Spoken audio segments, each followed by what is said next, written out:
Just because something's not still sexy and getting coverage doesn't mean it's over or doesn't matter. And the reality is what we're seeing in East Palestine, Ohio. They can't move past what happened in February because they still can't go to their homes, too many of them.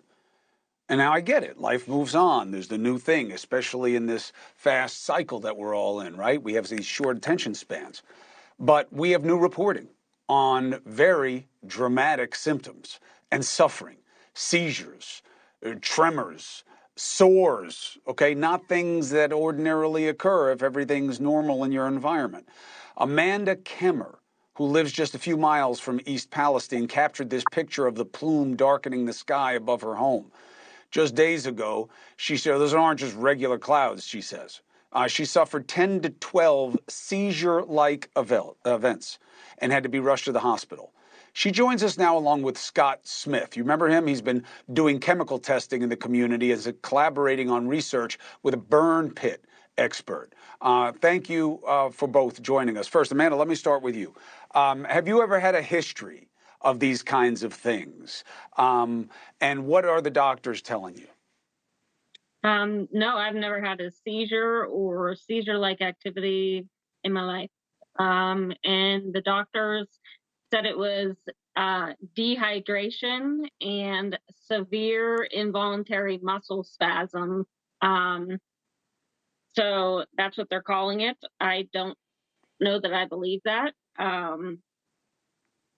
It's taken a lot for us to trust the medical community, not the medical community, but like the EPA, Norfolk Southern, and then, things like this happen, and the medical community doesn't necessarily want to believe that it's because of the train derailment, is what I'm trying to say.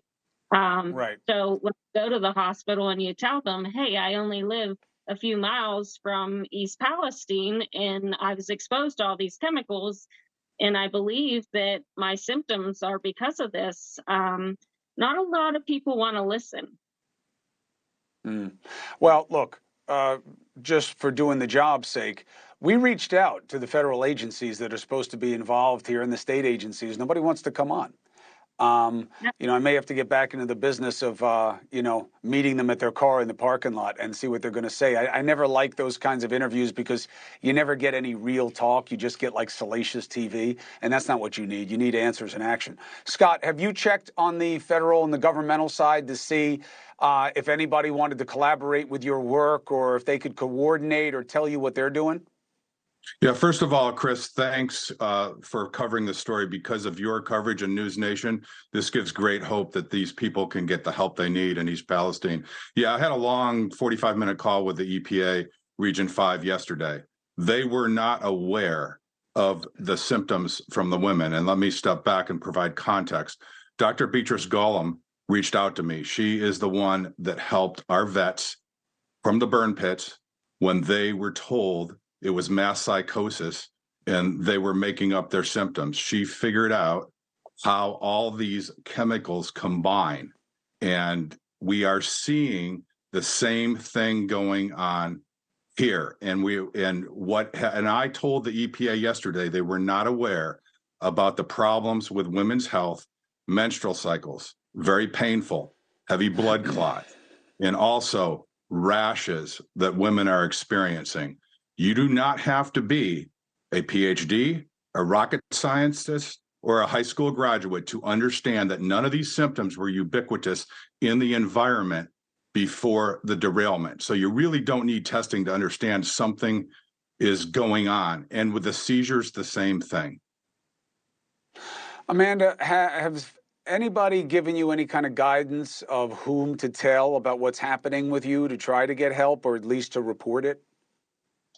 So I reached out to the CDC and I talked to them 2 days ago, and they were not interested at all in listening to the side effects or the seizures. And I actually have a list of 9 people that have had seizures in the last 2 weeks, which is interesting because they've been digging up the burn pits in the last 2 weeks. Right. What do you mean they're not interested? What did the CDC people say that make you say they're not interested? They said call the Department of Health, that they weren't taking any side effects from the train derailment. So I did get in contact yesterday with the Department of Health, and they said that somebody would be in contact with me to talk about this new symptom coming out, which is seizure-like activity. But I've yet to hear back from the Department of Health. Hey, thank you for watching. Please go to newsnationnow.com, newsnationnow.com, and you can find News Nation on your television provider. And don't forget to click the red subscribe button down below. Then you will get more of News Nation's fact-driven coverage.